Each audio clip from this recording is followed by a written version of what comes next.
Hello everyone. आज मैं आपको बता दूं कि लगभग जितने भी कानून हैं जिनके तहत हमारा जस्टिस सिस्टम काम करता है, जैसे कि Indian penal code, criminal procedure code, Indian evidence act, ये आज़ाद भारत के नहीं बल्कि 19वीं शताब्दी में, 19th सेंचुरी में ब्रिटिशर्स द्वारा बनाए गए थे और उनको ब्रिटिश पार्लियामेंट में पारित किया गया था जब उनकी एक कॉलोनी हुआ करते थे। तो ये लॉज, ये कानून कहीं ना कहीं हमारे कॉलोनियल पास्ट का जीता जागता उदाहरण है, जिनको कि हमारे आज के आज़ाद सोसाइटी के हिसाब से और आज के समय के हिसाब से बदल देना चाहिए। फाइनली कोई सरकार है जो इस दिशा में कदम उठा रही है। तो आज हम बात करेंगे, are we finally removing the dirt of colonisation. मैं हूँ कपिल भारद्वाज एंड हम शुरू करते हैं आज इस पिक्चर से, जिसको कि सभी ने देखा ही होगा। ये हमारी पुरानी पार्लियामेंट है एंड ये हमारी नई पार्लियामेंट है, जिसका कि उद्घाटन हमारे ऑनरेबल प्राइम मिनिस्टर ने 2 मंथ्स बैक May 28, 2023 को किया था। ये अपने अपने मतभेद हो सकते हैं, लेकिन ये भी एक कॉलोनियल पास्ट की जो डर्ट है हमारे दिलो दिमाग को, उसको हटाने की दिशा में एक महत्वपूर्ण कदम था। आज हम उन कानूनों के बारे में एक डिटेल में बात करेंगे कि क्या वो कानून थे जिनको हम आज तक करते चले आ रहे हैं, जो लगभग 150 साल पहले अंग्रेजों द्वारा बनाए गए थे एंड अंग्रेजी पार्लियामेंट में उनको पारित किया गया था। और उनको रिप्लेस करने वाले कानून कौन कौन से होंगे और उनके अंदर क्या क्या मेजर प्रावधान होंगे, और वो जो कानून बनने का जो जो जो प्रोसीजर है वो अब तक कहाँ तक पहुँच पाया है। तो 11 अगस्त 2023 ये एक बहुत ही हिस्टोरिक डेट होने वाली है, और बल्कि है।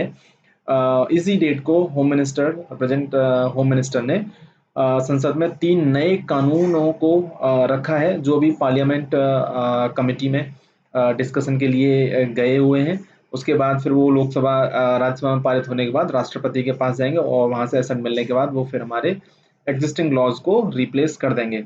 तो जिन लॉज की हम बात कर रहे हैं, जो आज से लगभग 150 साल पहले बनाए गए थे, वो उनमें से एक है इंडियन पिनल कोड, जो 1860 में बनाया गया था। क्रिमिनल प्रोसीजर कोड 1898 में जिसको बनाया गया था। 1973 में मेजर इंदिरा गांधी ने उसमें बहुत सारे बदलाव किए थे।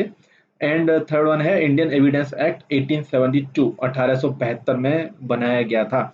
और इन तीनों कानूनों को ही आज भी हम फॉलो कर रहे थे अपने क्रिमिनल प्रोसीजर और अपने जस्टिस सिस्टम में।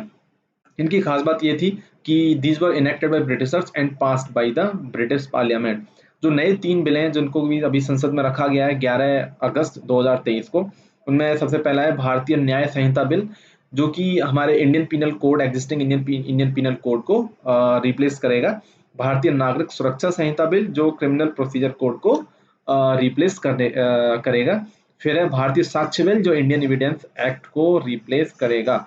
इनकी खास बात जो जो of course these are enacted by भारतीय, ये हमारी भारतीय गवर्नमेंट इनको लेके आई है, और ये अगर पास होते हैं तो ये हमारी भारतीय पार्लियामेंट में पास होंगे, जो कहीं ना कहीं हमारी भारतीय सोच और आज के समय की डिमांड को मद्देनजर रखते हुए बनाए गए हैं। इसके बाद हम बात करते हैं कि जो मेजर आप एक सेंटेंस में अगर डिफरेंस चाहते हैं कि जो एग्जिस्टिंग लॉज हैं और जो आज के लॉज हैं, उनके पीछे की सोच में क्या डिफरेंस है। तो जो आउटगोइंग लॉज थे, जो पहले 19th सेंचुरी में बनाए गए थे ब्रिटिशर्स द्वारा, उनका जो मेन एम था that was to strengthen and protect the British rule, to not to punish but not to give justice.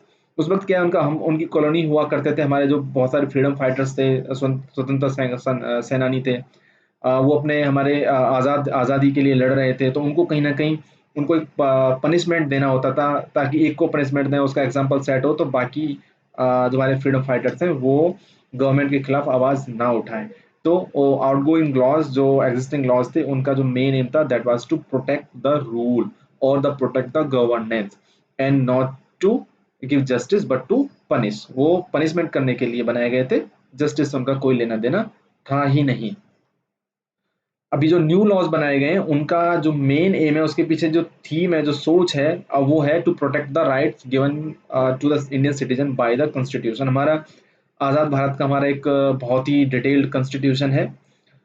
उसमें हमें भारतीयों को, जो भी इंडियन सिटीजन्स हैं, उनको बहुत सारे राइट्स दिए गए हैं, तो उनको प्रोटेक्ट करना गवर्नमेंट की जिम्मेदारी बन जाती है। तो ये जो नए लॉज हैं वो कहीं ना कहीं इस बात को सेंटर में रखते हुए फ्रेम किए जा रहे हैं। एंड इनका जो एम होगा वो जस्टिस डिलीवर करना होगा, पनिशमेंट का नहीं होगा। ये जो नए लॉज होंगे वो लगभग 475 475 प्लेसेस से साइन ऑफ स्लेवरी को हटाने वाले हैं। मैं आपको याद दिला दूं कि 2019 में प्राइम मिनिस्टर श्री नरेंद्र मोदी ने कहा था कि हमको अपने कॉलोनियल पास्ट को, उसकी जो जो जो हमारी विचारधारा में जो धूल जमी हुई है उसको हमें हर डिपार्टमेंट से निकालना ही होगा। तो वो इस दिशा में, ये जो बिल है उस दिशा में एक बहुत बड़ा कदम है, बहुत ही हिस्टोरिक कदम है इस सरकार का। और ये जितने भी लॉज हैं वो सिटीजन को सेंटर पर रखते हुए बनाए जाएंगे, ना कि गवर्नेंस को। जैसा कि ब्रिटिशर्स ने अपनी गवर्नमेंट को सेफगार्ड करने के लिए लॉज वो बनाए थे, लेकिन अभी जो ये लॉज हैं वो आएंगे हमारे सिटीजन्स के राइट्स को सेफगार्ड करने के लिए, न कि गवर्नमेंट को सेफगार्ड करने के लिए। क्योंकि हमारे इस आज़ाद भारत में हर 5 साल में गवर्नमेंट चेंज होती रहती है, लेकिन citizens are permanent of this country.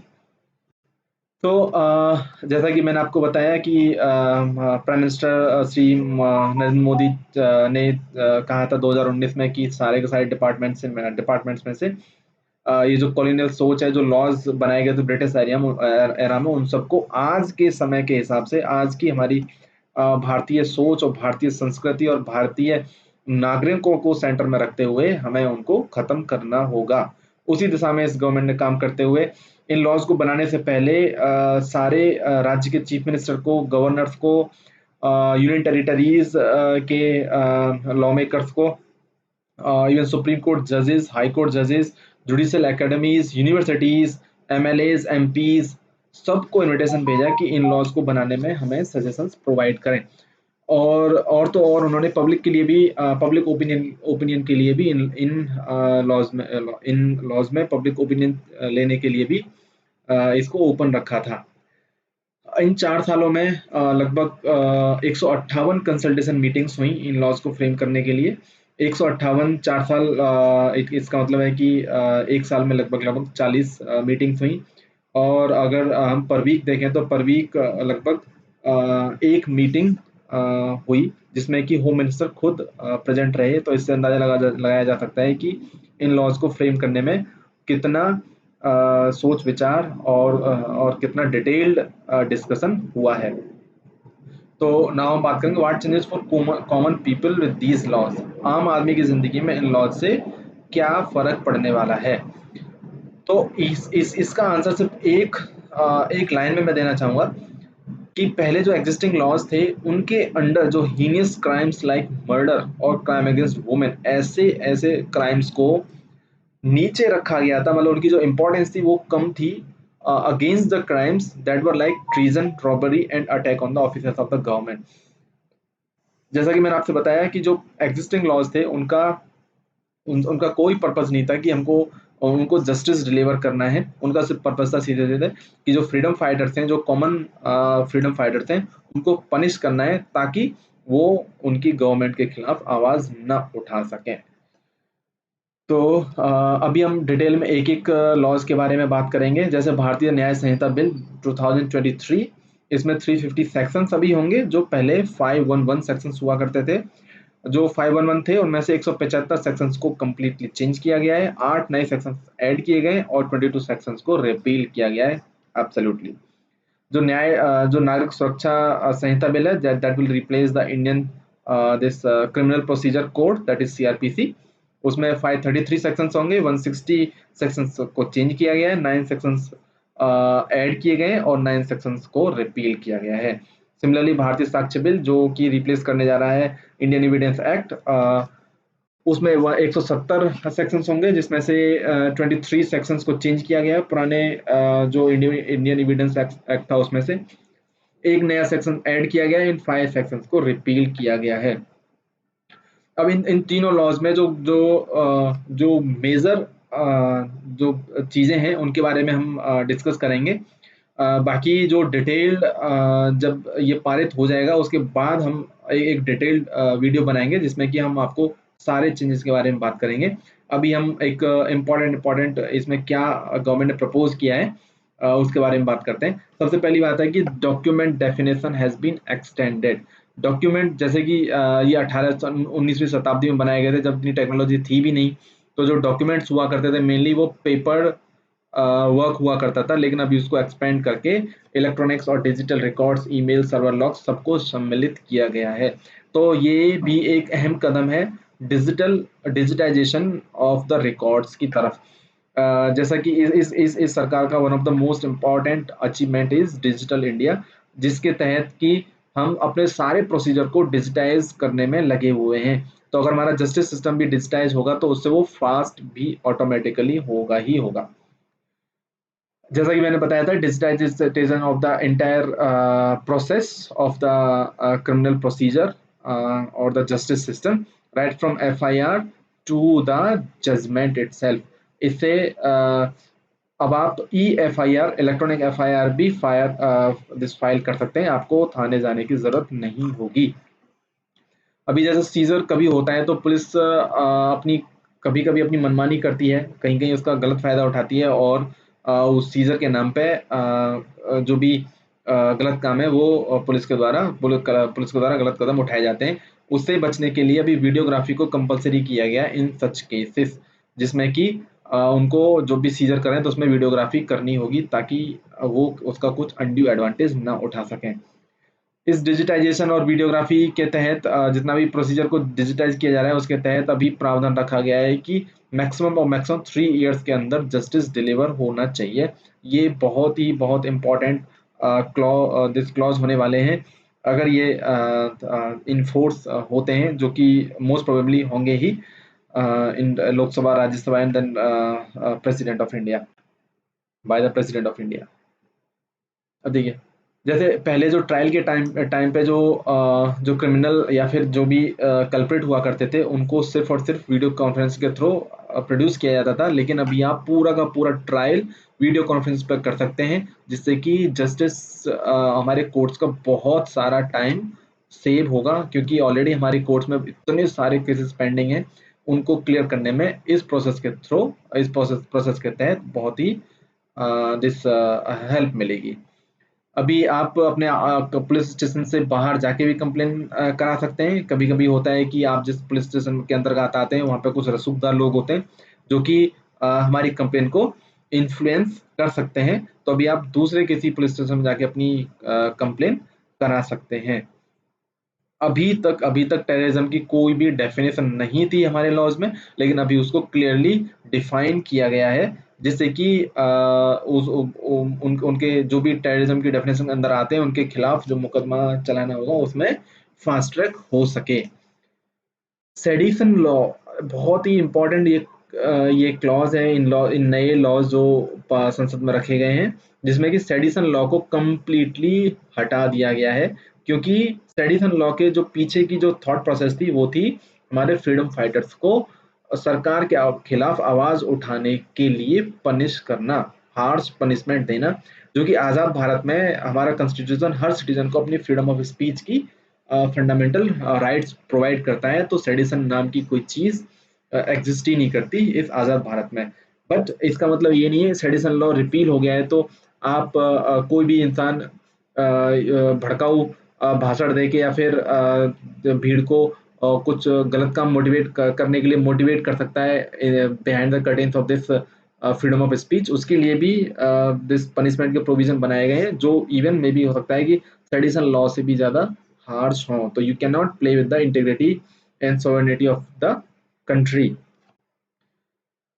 पहले ऐसा होता था कि जैसे ही गवर्नमेंट क्योंकि हर राज्य में हर 5 साल बाद सरकारें चेंज होती हैं, तो उसमें जो ड्रेडेड क्रिमिनल्स होते हैं, उनसे कई सारी सरकारों की अपनी वोट बैंक बनती है, तो वो वोट बैंक को बचाने के चक्कर में सरकारें उन क्रिमिनल्स के खिलाफ जो केसेस चल रहे होते हैं उनको विथड्रॉ कर लिया करती थी। लेकिन अभी ऐसा कोई भी सरकार करने में नाकाम रहेगी। ऐसे केसेस जिनमें कि इम्प्रिजनमेंट ऑफ 7 इयर्स और मोर दिया गया है उसमें कोई भी सरकार उनके खिलाफ मुकदमे को वापस नहीं ले पाएगी without listening to the victim. अभी तक कोई विक्टिम को ध्यान में न रखते हुए उनके खिलाफ केसेस को वापस ले लिया जाता था, लेकिन अभी ऐसा पॉसिबल नहीं होगा। ये बहुत ही ज़्यादा इम्पोर्टेंट प्रोविज़न है इन नए लॉज में। एक और very very important thing, crimes against women by hiding their identity और giving them lures of employment and promotion. Women हमारे जॉब्स में उनको प्रमोशन देने के नाम पे, उनसे फॉल्स प्रोमिसेस ऑफ मैरिज के नाम पे, या फिर अपनी आइडेंटिटी छुपा के जो उनके साथ सेक्सुअल एक्सप्लॉयटेशन किया जाता था, अभी उसको उस क्राइम के केस में एक कैपिटल पनिशमेंट का प्रावधान इसमें रखा गया है, जिसमें कि 20 साल की सजा या फिर उम्र कैद भी हो सकती है। Same goes for the gang rape as well. ये भी अपने आप में बहुत ही इम्पोर्टेंट प्रावधान है, क्योंकि ये जो फेक आइडेंटिटी है और ये जो favours against this intimacy favours for doing something for women, वो बहुत ही ज़्यादा आजकल प्रचलन में है। Provision of death penalty has also been made I won't say compulsory, but provision बनाया गया डेथ पेनल्टी का against for the crime against girls below 18 years of age. 18 साल से कम लड़की के खिलाफ अगर कोई भी सेक्सुअल क्राइम होते हैं या फिर कोई हिनियस क्राइम होते हैं तो उनको डेथ पेनल्टी तक का भी प्रोविजन रखा गया है।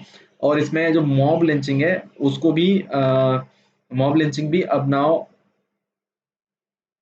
एक पनिशेबल क्राइम है, जिसमें कि आइडेंटिफाई करके लोगों को लाइफ इम्प्रिजनमेंट और 7 ईयर्स तक की जेल दी जाएगी। तो ये ये जितने भी मैंने ये चेंजेस के बारे में बात किया, ये सब के सब अभी एक्सपेक्टेड चेंजेस हैं। डिटेल चेंजेस हमको तब पता चलेंगे जब वो इन फोर्स वो लॉज दिस पार्लियामेंट कमेटी के सजेशन के बाद इन फोर्स में आएंगे, हमारे डे टू डे जीवन में आएंगे। तब हम उस वक्त पे इसके बारे में और भी डिटेल में बात करेंगे।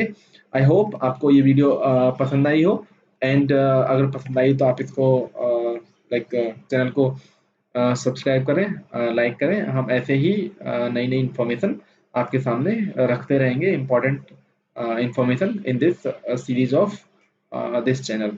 Thank you. शुभ रात्रि।